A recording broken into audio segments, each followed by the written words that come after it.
আমি একজন জুলাই যোদ্ধা এবং বিএনপি পরিবারের সন্তান। 5ই আগস্ট আমার পরিবারের সন্ত্রাসীদের হামলা। কোটা সংস্কার আন্দোলনের সাভারে কোনোদিনে সেই আন্দোলনে আমি নিজে উপস্থিত ছিলাম।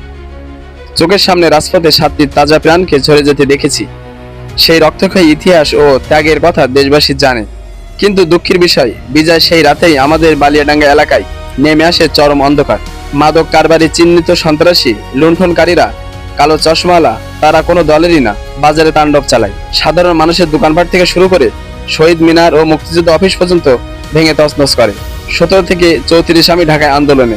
আমার পরিবার বাবা যখন তাদের এই ধ্বংসযজ্ঞে বাধা বা নিষেধ করে, তখন এই কাপুরুষের দল আমার পরিবারের উপর হামলা চালায়। আমার পরিবারের কথা না শুনে তাদের উপর আক্রমণ করে। আমার বাবার একটা চোখ অন্ধ করে দেয়। সেই সকল বাচ্চাদের বলতে চাই, আমি ইচ্ছা করলে এই মুহূর্তে 5 হাত মাটির নিচে তোকে পুঁতে রাখতে পারি। তোর অবস্থা এমন করবো বাচ্চা, কথাটা মনে রাখিস। তোরা আমার বাবার চোখ অন্ধ করে দিয়েছিস বাস্টার্ড। আইনকে শ্রদ্ধা করি, এই কারণে এখনো চুপ আছি।